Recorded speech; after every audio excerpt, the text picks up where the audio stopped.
Welcome, hobbyists. It's ZiggyNo back with Talking Sports Cards. Today is Tuesday, June 28th, if my eyes aren't failing me yet. Got some really good content to share with you this morning. Hope you're having a beautiful day. It's gorgeous here outside the DC area.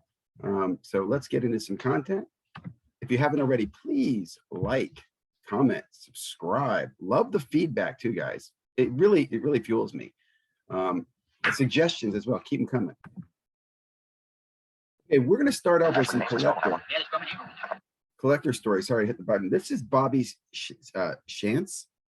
He's a Philly, and they're getting his Bowman Auto signed. Now, this is for Ray from Philly, who I do subscribe to his channel. Love him. He's a collector. Part of, if you guys followed me earlier on, did the Baseball Card Hall of Fame. Really great guy in the community. Anyway, I thought this was pretty cool because it was, again, going to meet one of these guys who pitches. And listen to this guy's story. Let me say this. You watch this video, listen to this man tell his story about beating the Yankees. Just makes you I mean, here he is. I don't know how old he is. I don't even know. He looks like he's 40. He's 40 years old, telling about when, 50 years ago when he beat the Yankees. It's just, God, you gotta love sports. I do, at least. I don't know. You don't have to love sports, but I suggest loving sports. Next video up on the collector side, another great video from Lou Rock TV. It's funny, again, been following Lou Rock and Ray, and I want to start pulling some of these new collectors. I think I have that Hobby Palooza feeling, man. I still feel the Hobby Palooza love.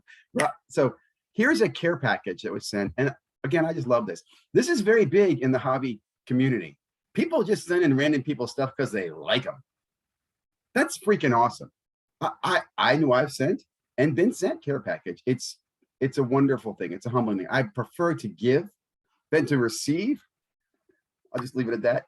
I just like giving stuff away to people when I can or have a friend. So this video just hits home for me. I don't want to go off on a tangent there. So again, love the video. His daughter's in the video, and again, Lou Rock, man, thanks for sharing your care package with us. And I forget the gentleman that sent it to you, but it's in the video, so definitely check him out too, because he's a nice guy who sent the stuff. Okay, one of my favorite videos. First of all, probably my favorite content creator. I don't talk a lot about Chris on Baseball Card Collector, Investor, Dealer, in that order. If you're not following him, I don't tell you. I mean, he's the best guy out there. He has the best information. I'll put it this way. I'm going to share with you a video in a moment. In this video, what I love is he gives you scenarios of things that have happened or could have happened in the hobby and ask the community to respond. Loved it. I'm not going to go through each scenario. It's just kind of one of these ethics tests, right? Like if you're at a card shop and you see a card that's listed for $1, but you know it's a $1,000 card, do you buy the card for $1? Do you inform the seller the value of the card?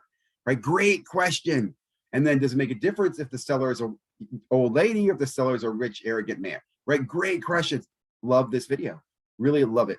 Chris, I also love how Chris will tell you the story behind it, right? Whether maybe it happened to him and how his opinion has changed over time. I think that's an important thing to take, is that I think, here's what I love about the hobby, guys. I think we can relate to growing with the hobby. We look back to what we did and how we were as kids, and we look at who we are and what we are today, and we look at our youth. If you're in your youths, you're going to see a progression of your behavior in the hobby.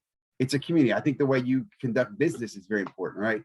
Business isn't always about making a profit at I don't want to say at all costs, but great video. Okay, listen to this real quickly. Hope you guys enjoy this. This is from December. I am completely blind. May 24th, 2020. So a little over a year ago, 2 years ago. This is one of my first videos, ZiggyNo's May 20 monthly YouTube sports card content review, episode 1. Bobbles and Ball Card, there you are, man, at 406 subscribers here. I was following you. There's some other guys here I thought you should do, but listen to this. Here's my ugly photo over here. The next content provider I'm going to pull up is Baseball Card Collector, Investor, Dealer, in that order.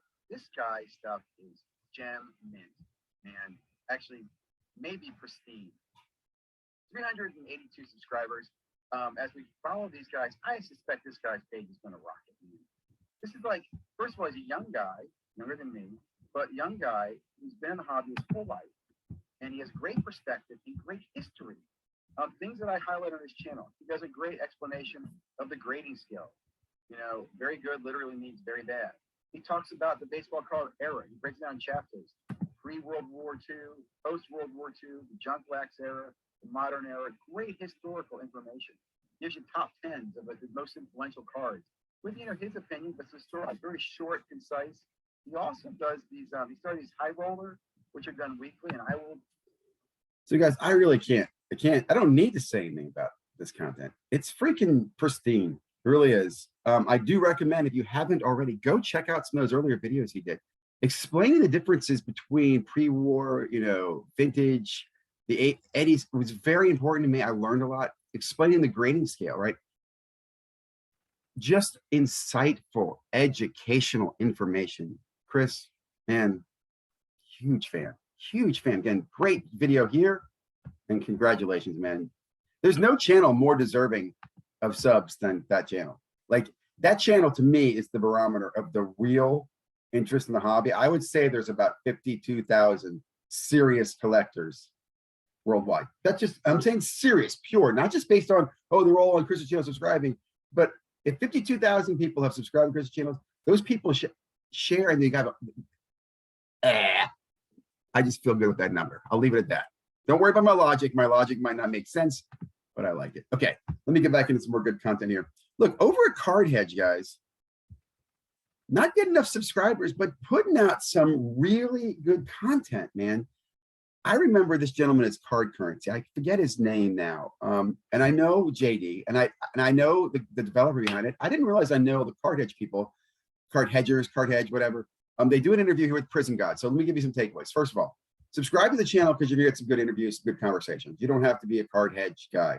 They're not like Market Movers or Card Ladder, where they're kind of pumping their product.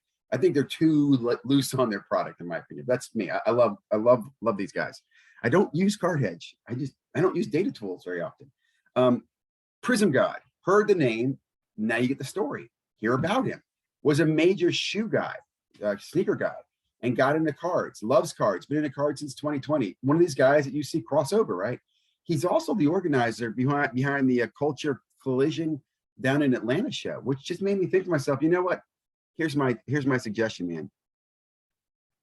You and people like you need to take charge of this next generation of collecting, and specifically collecting conferences. Don't wait for the, and I don't mean this in the wrong way, as I show my gray hair. Don't wait for the gray-haired guys with the National to move it to a good location. They are going to strangle the National to death if they keep bouncing it between Chicago, Cleveland, and Atlantic City. It just is. That's not helping. It didn't help it for 40 years. You know what helped the hobby? Everything else helped the hobby besides the National. When I came in the hobby back in 15, 16, I remember people telling me the National. I was like, oh, what's this National? Everybody's hyping it to me. Really, who was hyping it to me were the breakers. I went to the National. I got some stuff. I had a good time. I was there for one day, and I'm like, okay, did the National. What's so special about that? Really, you know, there was nothing else after that. There was like, woohoo. And I don't mean to be negative. It's a card show, guys. But the Culture Collision and what these guys could do if they maybe start regionalize, that's where I think the future is. Just because I think it's not just cards, right? As he says, it's art, it's pop culture, could be NFTs, it could be sneakers, but man, love this conversation. Big fan of both these gentlemen. I love learning and listening. I hope you guys are learning from this channel as well. Next up, Roth Cards, right? Roth Cards TV. So I'll tell you, I've had him I've been subscribed for a while, but I started following him because I saw him at Chantilly this week, and I went up and met his guys at his booth. I liked, you know, they were all very friendly. They didn't know who the hell I was. I wouldn't expect them to. You shouldn't know who I am. Why would you know who I am? It's funny. So here's my quick story. They had their case out with some really sexy big cards, some beautiful big bangers, modern bangers, and they had stacks of cash, $100 bills just stacked there. I was like, man, love it. Just showing it off, like show it. Definitely new style, right? I don't know if I would have been that my style. I was talking to the guys and I introduced myself and they're like, who are you? Right. And here's my point of the story. I gave these guys packs of cards. I gave them packs of cards. Like, oh, thanks, man. What are these? Man, the little, you know, T206 little boxes, I think 10 cards per pack. And I think they were blown away that someone came and was nice to them. I hope they were. Hope they were appreciative of that. But they might have thrown them away as soon as I walked away. I don't know. They might have thought it was something crazy. But I did enjoy seeing them and I will follow. They didn't do their Chantilly updates. So I look forward to hearing about Chantilly.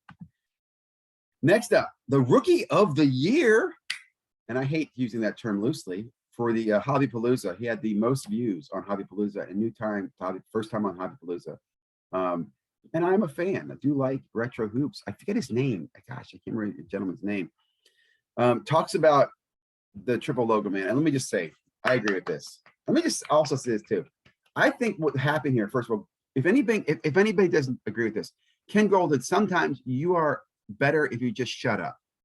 Like, you should have never said anything about triple logo, man. It would have sold for more. You hyping it is really what put water on it. Now, I'm not saying you're always like that, but hope you learn from this. And what I mean by that is, look, this card had momentum and hype. It was, $500,000 bounty on it one time. Easily, I thought to myself, that's ridiculous, but okay.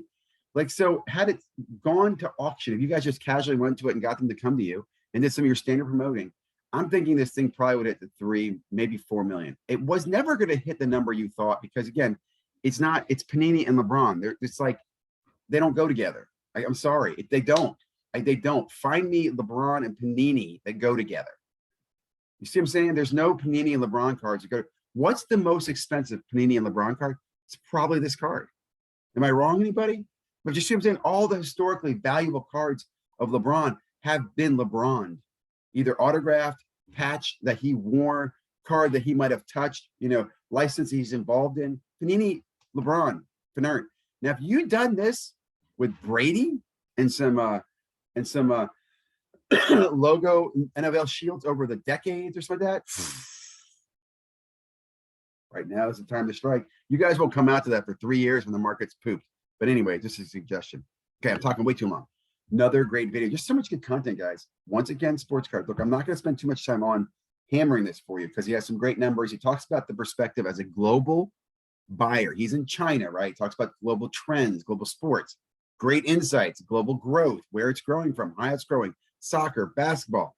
Very good numbers. This one caught my attention. This is Card Hobby. This is a marketplace inside China that he uses. Look at the breakdown of cards that are on that platform. This is like the equivalent of I guess it is a Star Stock. I think Star Stock has more cards than this. But you see the balance here? UFC's got 400 or 540. That's more than football or baseball. But most of them are basketball and soccer cards. Like heavy majority.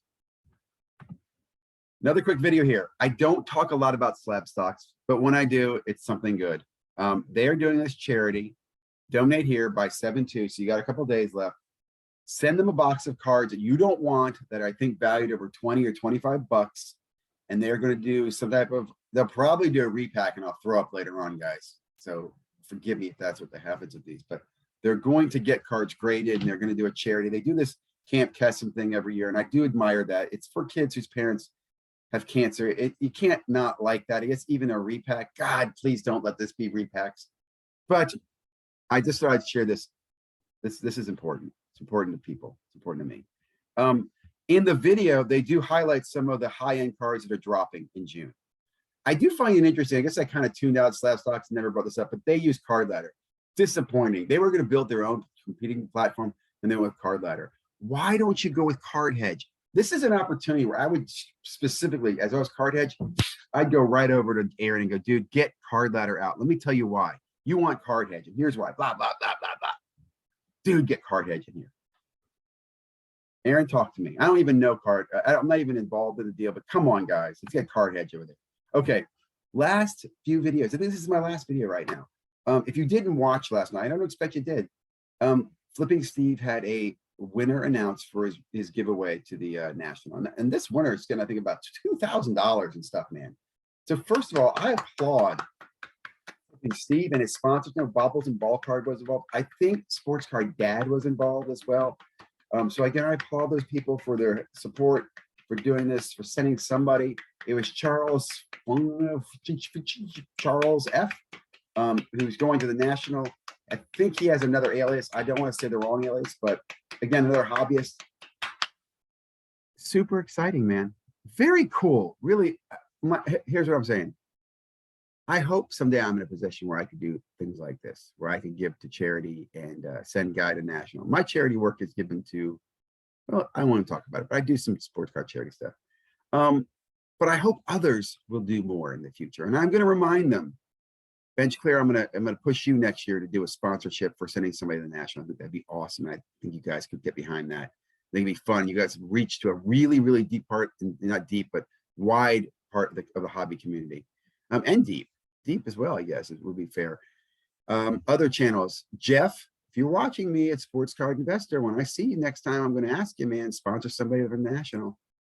Other guys out there, you know who you are. Guys, I really hope you enjoyed this episode. It's been kind of a little lazy Tuesday morning for me right now. I think I was getting over a cold yesterday. I don't know. It's not really important. Have a great day. Stay safe. Have a wonderful day. Hobby on, man.